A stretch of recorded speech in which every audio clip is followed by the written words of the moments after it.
Hello, everybody. Steve Mills here. Welcome to Results Podcast. It's great to have you here. If you've joined for the first time, welcome. If you're here as a subscriber, then thanks for coming back. And if you are here for the first time, then why not subscribe? I currently get over 8,000 people to every episode. It's been going now for, I don't know, must be about 4 or 5 years at least. And I've done over 300 episodes. So there's loads of great ideas and information for you to enjoy and to learn from and to help you really to grow your business, because that's ultimately why I'm doing it. Firstly, if I'm not quite talking like I normally am and a little bit lispy, it's because I've just been to the dentist and had a tooth out, which, do you know what? It really was not a pleasant experience. I hate going to the dentist at the best of times. And when he told me that the tooth, which was one right at the back of the mouth, which made it even more awkward, was had actually cracked, and he was struggling to get it out. It didn't exactly endear me to the process, shall we say, but all's well. Back at home now, working from home on the beautiful Isle of Wight. I'm recording this sat in my conservatory, looking over the fields and the hills, and apart from the fact that it's not a hot sunny day, but a reasonable one, I can see the sun and some blue skies, so what is there to complain about? But anyway, I'm here today to talk about should you have a podcast or should you have an app? And to be honest, I'm probably not the world's greatest authority on those two things. Probably the podcast more than the app. But right now, I'm working on launching my new app. It probably won't launch until the end of October 2024. So I'm recording this in September. So I've got maybe about probably just short of 5 weeks to get it all launched and up on Apple and Google and everywhere else I can possibly get it. I'm doing really well at the moment in terms of creating a waiting list of people who want to subscribe to the app.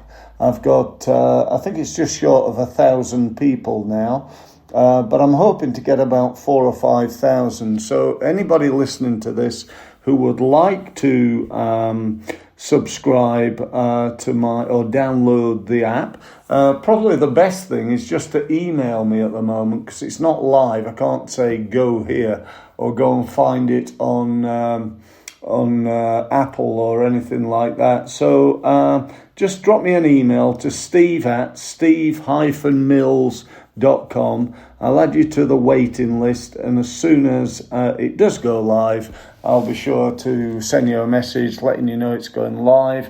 It's free, by the way.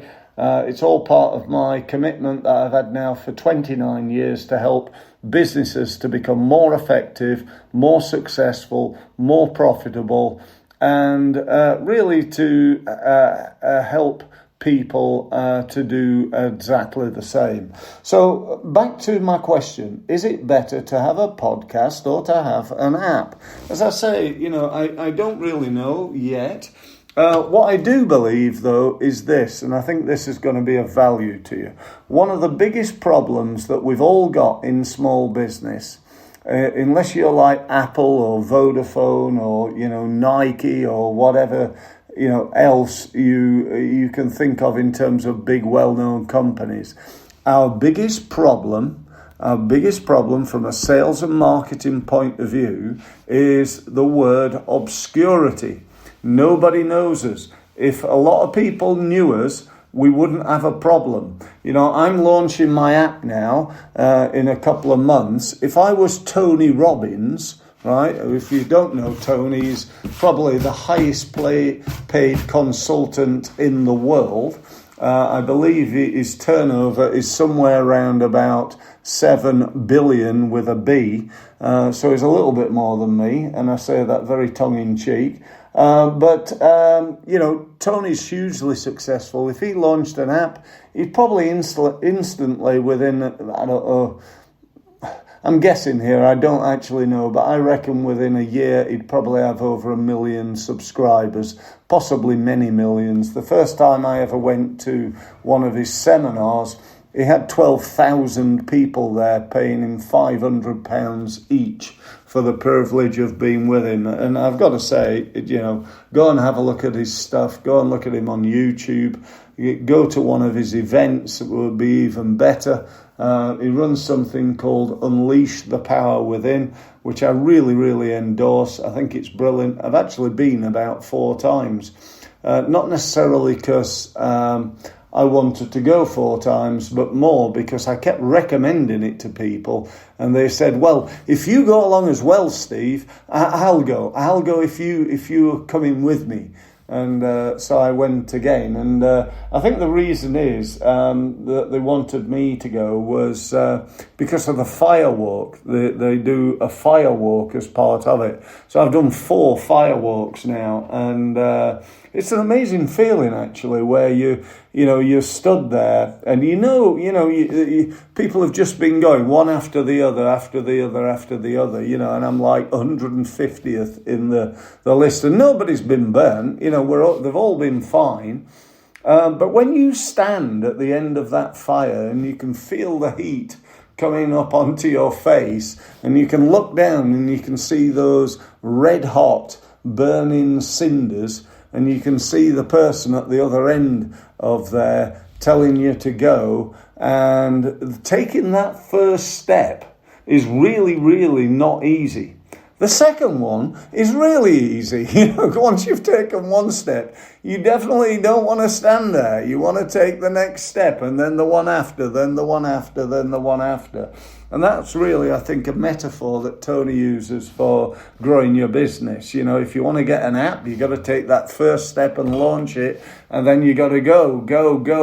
You got to promote it and promote it and promote it. And that's the same, I think, whether it's an app, whether it's a podcast, whether it's an email campaign, whether it's a paid advertising, whether it's your website, really no matter what it is, probably in life, once you make your mind up to go and do something, you might as well do it well as opposed to doing average, because we all know what average produces. Average doesn't produce average results. Average marketing, it does not get you average results. Average gets you poor. Average gets you pain. Poor doesn't equal poor results. Poor equals poverty.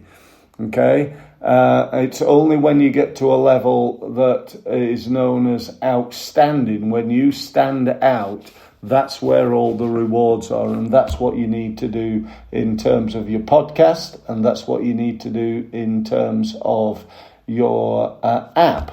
So, again, I keep chatting away because I'm really enjoying myself here. I hope you're enjoying my ramblings and musings, but let's get back to that question. Is it better to have an app or a podcast? Coming back to my point about obscurity, I don't think it's better to have an app or a podcast. It's better to have an app and a podcast.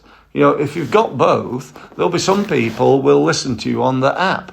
There'll be some people who will listen to you on the podcast. There's some people who will listen to you on YouTube. Some people will listen to or perhaps read your blog. Some people will find you on LinkedIn and Facebook and Instagram and TikTok and. So, what a app does for you is it just produces another great opportunity for you to get your words, your wisdom, your knowledge, your videos, and your reputation enhanced, A, by having a app, because let's face it, everybody's got a website, but not everybody's got an app, and B, it goes out to a different market. People are going to find my podcast on Apple, on Amazon, I think I'm on something like about 50 different places where you can find my app, apart from the obvious ones like my website and so on and so forth. So you've got about 50 different places you can find it. As far as the app's concerned, the same will be true. There'll be different places. So I'm just going to be doubling up on the number of people who are available and able to access my information. So, in conclusion, I'd say, if I was you, I wouldn't just have a podcast and not an app, or an app and not a podcast. Have both. Having said that, I will tell you this, that so far, setting up the podcast is really easy and quite cheap as well. I think this podcast cost me something like, I think it's about $120 a year, something like that. I can't quite remember, but I use something called Spreaker. So it ain't a fortune.